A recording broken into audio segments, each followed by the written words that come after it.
Selama berkarir di sektor keuangan, Eko Taufik Wibowo justru meraih puncak karir di bidang peternakan.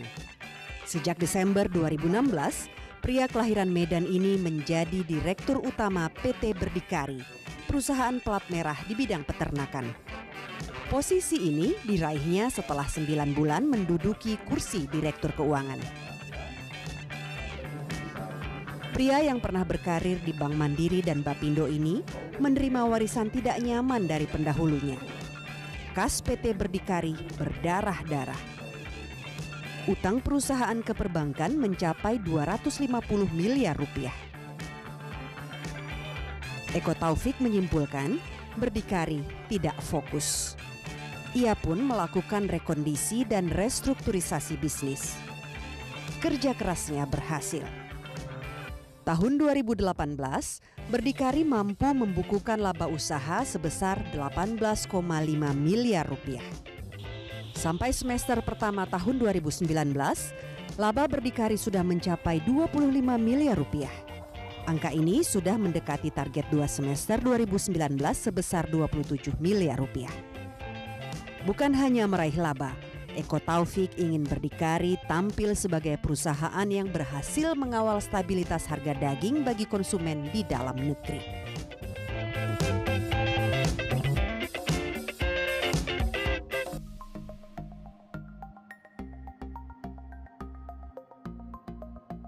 Ini adalah salah satu ruangan Bapak Eko selaku Direktur Utama Raja Wali Nusantara Indonesia yang berkantor di Waskita Raja Wali, tepatnya di MT Haryono.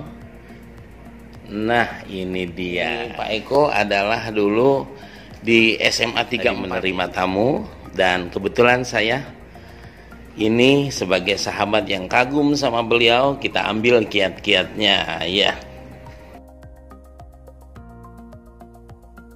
Sekitar tahun 97-98 saya mulai bekerja di salah satu bank milik pemerintah.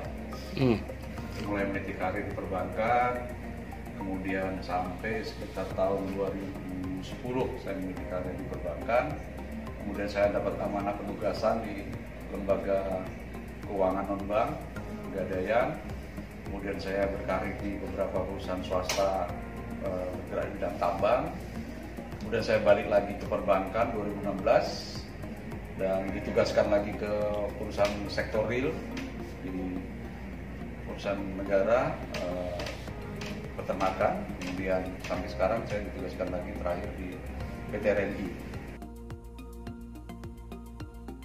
Sebenarnya secara hierarki direktur itu kan memang diangkatnya oleh pemegang saham. Kalau karyawan itu bagian dari perusahaan. Tapi kontribusinya sebenarnya sama, satu tim gitu ya.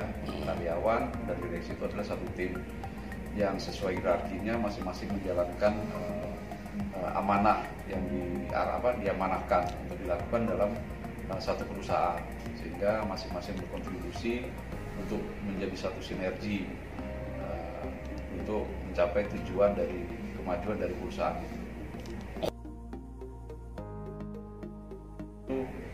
Kurang lebih sekitar 16-17 tahun. Kita harus menjaga integritas. Ya, sebagai pimpinan kita bisa menjadi role model seluruh lapisan karyawan. Dengan begitu kita akan mudah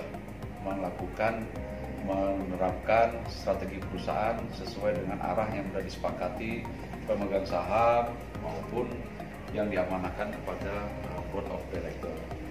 Kuncinya itu sebenarnya. Kedua, konsistensi. Setelah integritas, konsistensi ya. Ya, kalau kita konsisten dengan langkah-langkah yang kita ambil, strategi yang kita ambil, semuanya akan insya Allah akan berjalan sebagaimana mestinya. Dan ketiga adalah teamwork. Teamwork ya. Teamwork itu penting. Kalau tanpa teamwork kita nggak bisa akan bekerja dengan baik.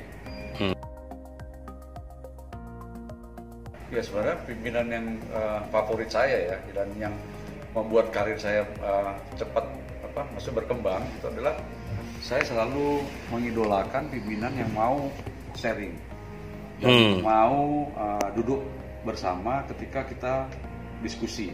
dan beliau itu sebagai pimpinan melakukan coach yang baik, ya, sebagai coach yang baik, sehingga kita tahu kelemahan, kekurangan kita, dan kita tahu benchmarkingnya untuk kita mencapai kemajuan karir kita.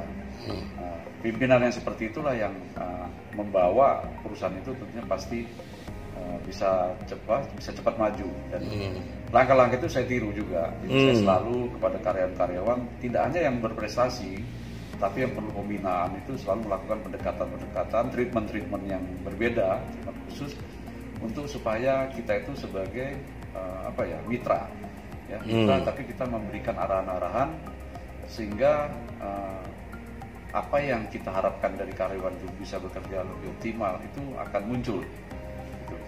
Itu yang saya jalankan sih, waktu saya jadi karyawan dan sekarang saya jadi pimpinan, itu yang saya alami. Jadi ya sebenarnya yang sederhana aja ya, kita dalam satu kapal gitu misalnya ya, tapi ada yang pingin haluannya berbeda terhadap yang udah kita sepakati, terhadap visi misi perusahaan, sehingga akhirnya bukan hanya mengganggu tapi akhirnya sangat menghambat, dan itu menciptakan nuansa yang kurang baik bagi perusahaan. Pegawai-pegawai seperti ini yang perlu kita istilahnya kita atasi untuk bisa, kalau bisa tidak ada dalam suatu perusahaan. Perubahan itu adalah apapun lah, itu ibarat manusia, DNA-nya dulu yang harus kita rubah. Jadi ya budaya kerja dulu, culture-nya harus menyesuaikan dengan culture kemana kita akan mau berubah. Tentunya perubahan ke yang lebih baik. Setelah itu baru bisnis model, bisnis proses perusahaan itu menyesuaikan dengan culture yang kita bangun. Ya dua-duanya sangat mempengaruhi jalan hidup kita, ya, pemikiran kita, nasihat-nasihatnya, walaupun kita hidup dengan zaman yang berbeda, tapi ada hal yang paling utama, misalnya bagaimana kita menjaga ibadah kita tetap kuat, ya, keyakinan kita, terus bagaimana kita menghormati orang lain, bagaimana kita bersosialisasi dengan masyarakat. Pesan-pesan itu yang sangat mempengaruhi jalan hidup kita.